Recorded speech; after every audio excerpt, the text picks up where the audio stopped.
Good afternoon. My name is Candia. I will deliver this presentation this afternoon. If you have any questions, please write down. And we have a Q&A question that we will able to answer some of your questions. So today we were talking about eyewear testing to European directives. And there is some of the European directive related to eyewear products. First is about the medical device.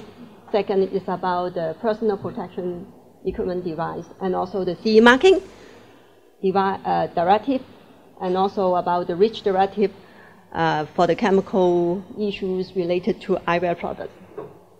So we have categorized the products into two major categories. One is medical device. For ophthalmic products like spectacle frames, spectacle lenses, reading glasses, mount spectacles, and also for the prescription spectacles, is all under medical device. And for personal protection device, such as eye protection products, safety spectacle frames, safety goggles, sunglasses, ski goggles, and also for some filtering lenses, and also like swimming goggles, goggles for snowmobiles, all these eye protectors are under the personal protective device in Europe. And this is some of the description about these two different device, European directive. First, about the medical directive, the number is the old numbers, because most of my customers still remember the old numbers. So that's the reason why I call the old European directive number regarding medical device. And actually, the new directive number is 2007/47/EC, and that the spectacle frames products under the class 1A, that means it's minimum control. Okay, and the personal protection equipment directive is for class 1 product is like sunglasses.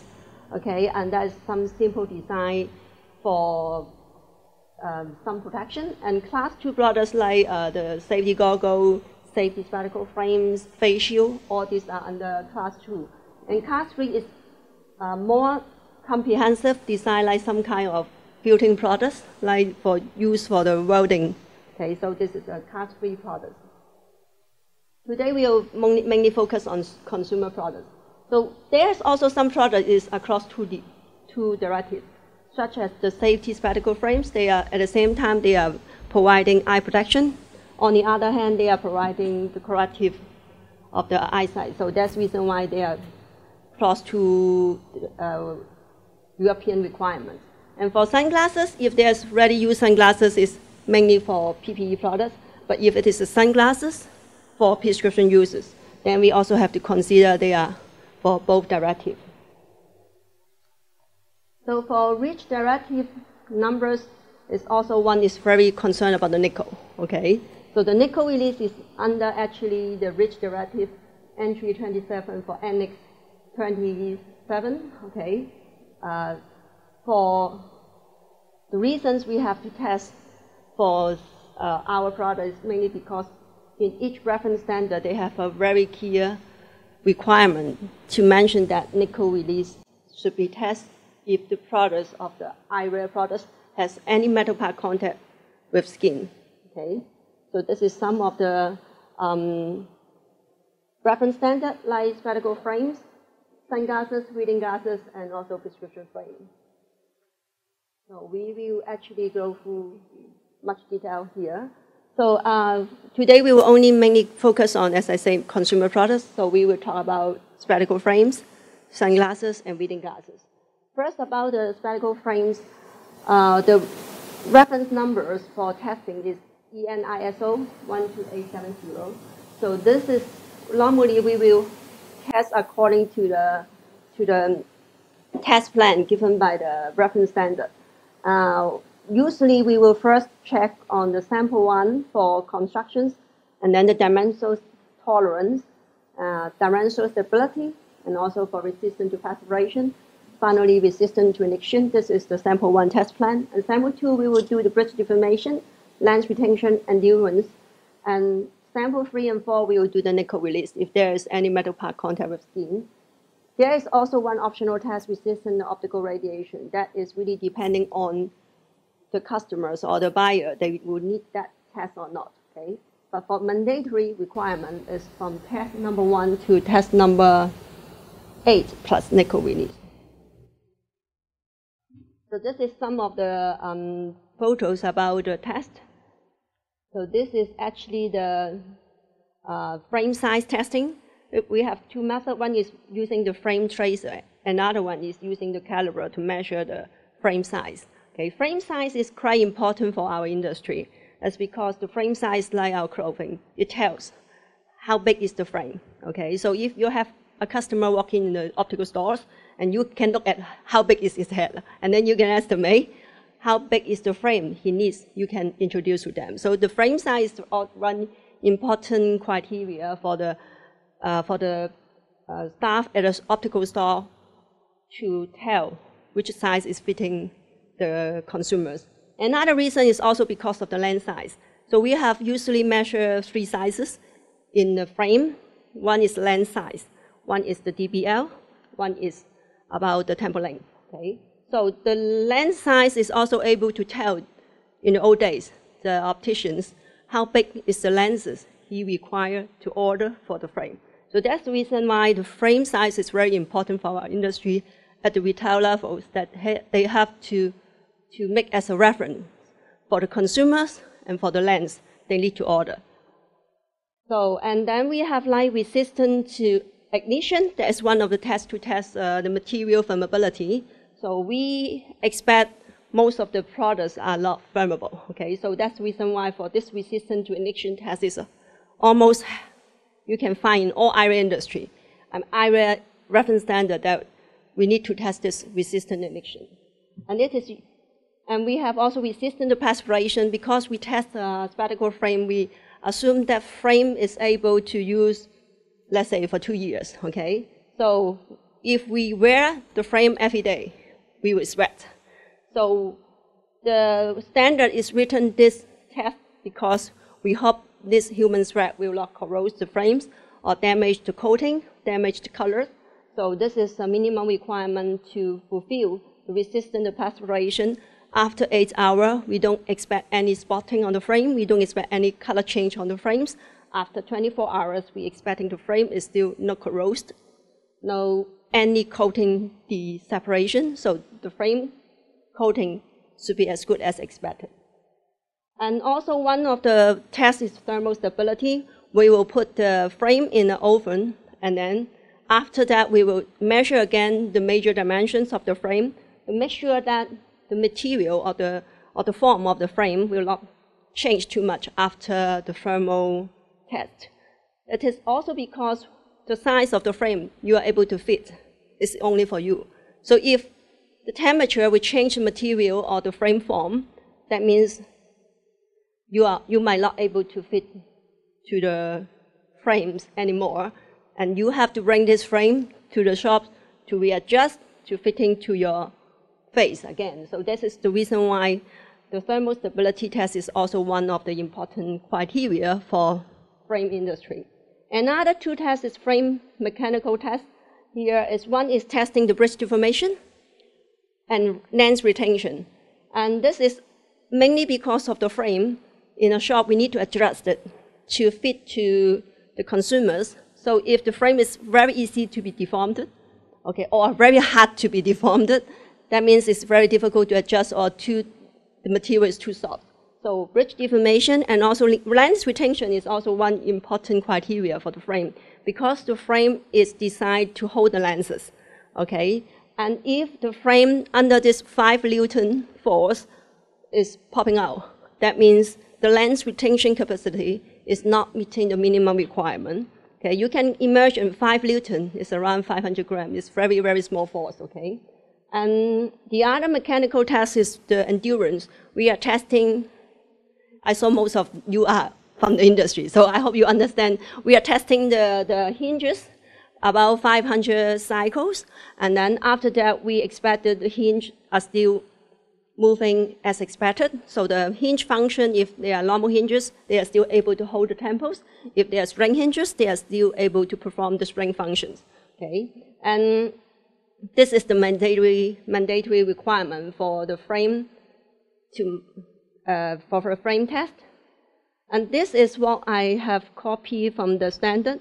The table 2 is actually the test plan for the frame. So that's the reason why normally when the customer asks how many samples I need to send, we normally say, okay, 3 if no nickel release.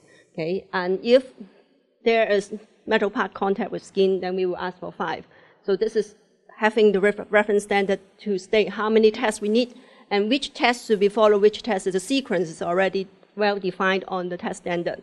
So it is not, sometimes they will say, okay, why I need to send 3, not 2, okay? So everything is written on the standard. So we are trying to follow the standard to test according to the sequence and also the procedures. And also for this flow chart, you can see there is a flow chart to see when is how to define if the frames are compliant to the CE requirements. So if both sample 1 and sample 2 compliance to all the tests required on the sequence, okay, and the test plan, then you can mark CE, okay, because it's compliance to the regulations for the harmonized reference standard, okay. And if there's one fail, you have to improve your products, and then we send the sample for retest, and if it is passed, then we still can claim it is compliance to CE requirements. Okay, so this is about the frame test. And after you test it, you have to mark on the frames. So first, of course, very important, CE. That means your compliance, okay? Second, about the important information like the model number, the label of the frames, like such as trademark, brand name, or the distributor's name, and also the frame size, okay? The DBL size, the lens size, the temple size, okay? And also the color identification. So this will tell the products the product identification. And this is about single vision ready-to-wear spectacle frames. Actually, it's very similar to the spectacle frames. Okay, spectacle frame is actually we have to display in the store for the customer to select, and then the opticians will do the eye exams, and then they will put the prescription lenses onto the spectacle frames. And this is actually ready-to-wear. So you can find the ready-to-wear readers not just in optical stores. Maybe you are able to find them in drugstores or supermarket, okay, or even in some newsstand, okay. So this is actually a ready-to-wear. And from the standard, there's 3 major parts we have to look into. First is about the refractive properties, the optical power of the lenses. Second part is the frame requirement, same as the previous standards on the spectacle frames, that since this is a frame with prescription lenses, so we also have to consider about the lens requirements. Okay? So I don't repeat again for the frame requirements. I will more focus on what we will do on the lens. Okay? First about the lens power. Okay? The lens should have a power of, did I wrote it here? No, okay.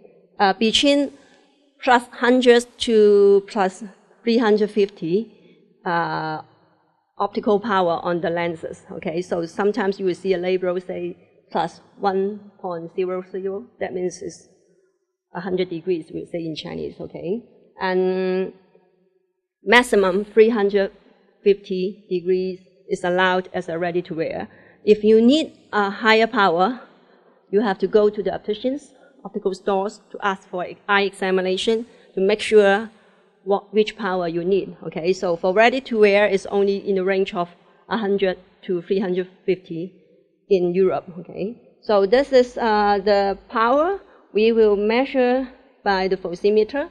It's very important that we will have to identify the PD of the lenses. Okay, so each frames will mark decay PD of the frame. So most of the customer they will mark 62. Okay, but actually this is not mandatory to mark 62.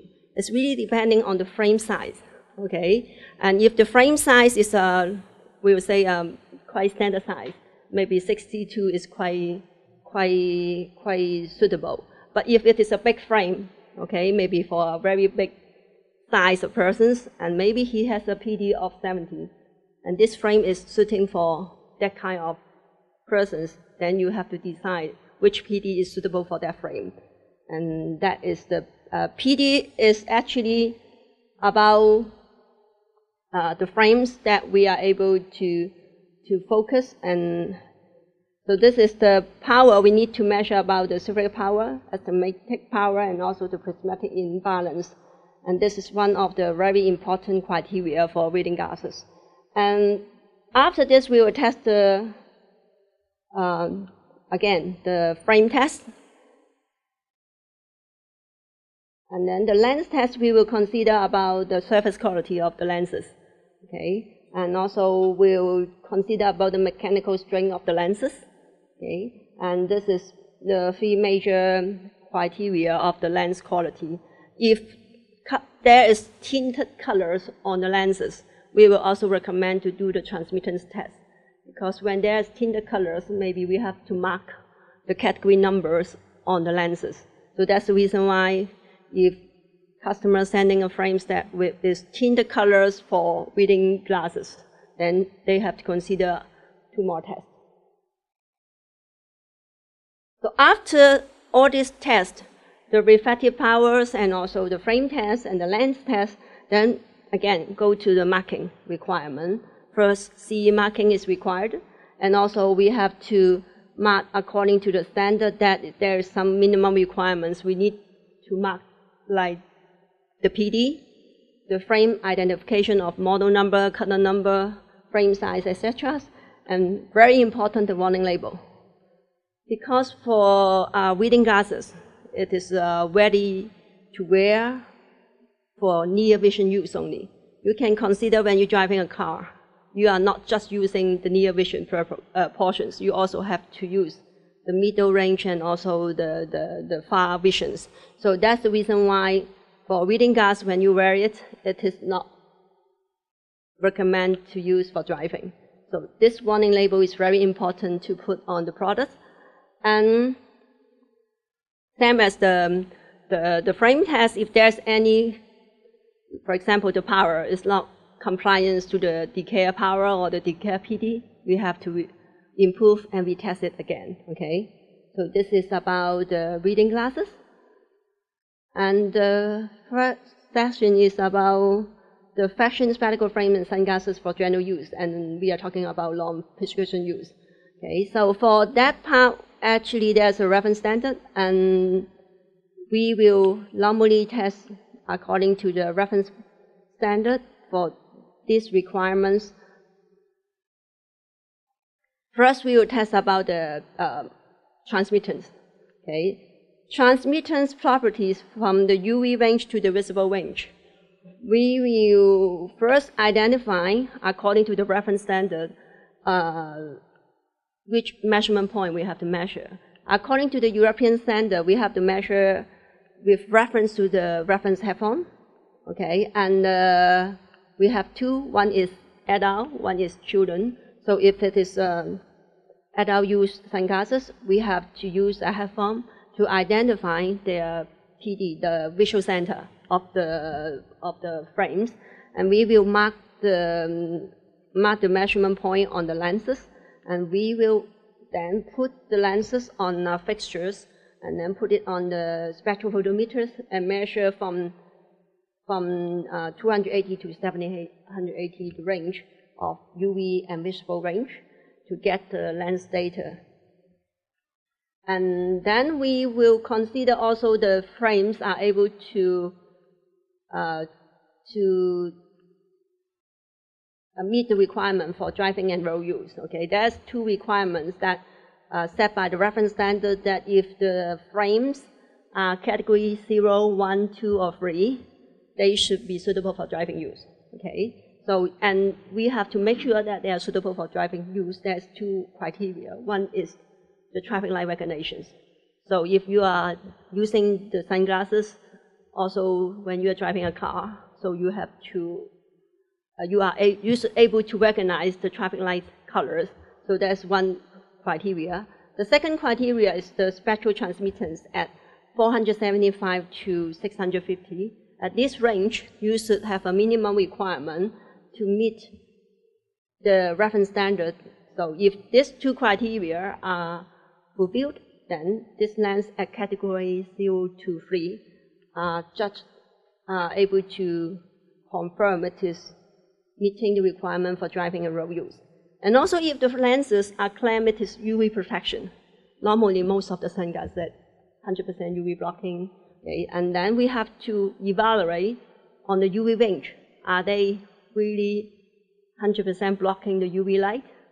Okay, so this is some of the tests on this transmittance test we have to evaluate. Nowadays also some of the sunglasses that they are able to reduce blue light transmittance. Okay, and if they claim this, we will have to ask how much blue light transmittance you claim the lenses are able to meet. Then we will evaluate all the factors one by one to see if all the requirements are met according to the reference standard. There is also the, if the lenses are polarizing lenses, we will have to measure the plane of polarization axis and measure also the lenses in two ways. One is the parallel and the other is on the other axis to do the transmittance test. For here is what else, okay. So we have, after all these tests, we will also need to put the lenses, the sample one, the lenses onto a xenon light for 50 hours radiation test. And this is the aging test to make sure that after the 50 hours, the lenses, the minimum performance of the lenses are still meeting the European requirements. So after 50 hours of xenon light radiation test, we will do once again the transmittance test. So the transmittance test from all the parameters they are able to fulfill. We expect after this 50 hours, the lenses are still able to perform all the requirements from the UV requirement, the visible, suitable for driving, if they claim for blue light, if they claim for AR coating. So all this we have to do it once again. And this is for the category number. On the sample 2, we will do the optical power. Okay, we will do the optical power for make sure that because it is a ready to wear, we don't expect there is any power on the lenses. Okay, so if we measure this is any power more than 12, it is failed. Okay, on both lenses.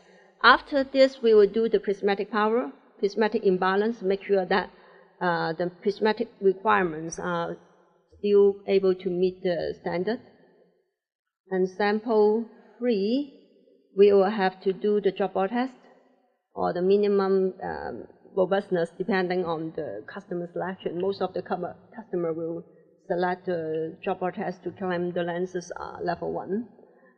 If the customer claim a higher requirements, for example, level 2 string or level 3 high-speed particle, resistant to high-speed particles, then we have to test more samples to make sure that they are able to provide protection against high-speed particles. This is a little bit too small, okay? This is the table for the one complete sunglasses. We have to go through all these tests, okay? From sample 1, sample 2, sample 3, sample 4. In case the lenses, the sunglasses has metal part contact with skin, then we have to test 2 more samples, ask for 2 more samples for nickel release test. If the sample is claimed the lenses are having the hard coating for anti-abrasions, or they have anti-reflection coating, we have to ask for 2 more samples for doing the hard coating test and also the anti-reflection luminous reflectance measurements. And if the lenses are, the frame are coated to meet the level 2 or level 3 strain, we will also need additional sample to test. So this is all the samples have their test requirements to fulfill. So this is for the complete sunglasses. If there's a keep-on, this is keep-on. So we have a spherical frame here. Okay, the spherical frame has to test for the spherical standard, and then there's a keep-on. Then the keep-on also have to go through the sunglass standard. So for this product, you have to test for the spherical frame, ISO 12870, and then for the keep-on, you have to fulfill this table's requirements. Okay, to make sure that they are able to fulfill the European requirement for the keep-on. So this is the major test plan. Again, if there's any failure item, we expect the manufacturer will improve, and then we send the sample for retest. So this is for the sunglasses. After all the tests, then we will have to mark. Okay, I think this is a very important for PPE marking. One is about the category number. So when we measure the luminous transmittance and they are within a range of the category numbers, then we will mark the category numbers. And there's also some definition of the category number you can use, okay? And also you have marked about the product information like the trademark or the product number, color numbers, and category numbers. And also, if there's also some requirement we have to mark, such as if the frames are category 4, not suitable for driving, or if the frames are fail on the driving use requirements, then we have to put warning label. Okay, and also this is also other some warning requirements we have to set in the hand tag or the product brochure. Okay, about how to use the lenses or what is the impact level, and this is sunglasses for general use. You should not use that for direct observation of the sun. So this is all the warning we have to put on the products to make sure that the consumers, when they buy the products, they get the user information, they understand this is some requirements that they should understand. Okay, so this is about the products, and then we have, okay, sorry. So this is the final part about the reach of the test requirement related to eyewear products.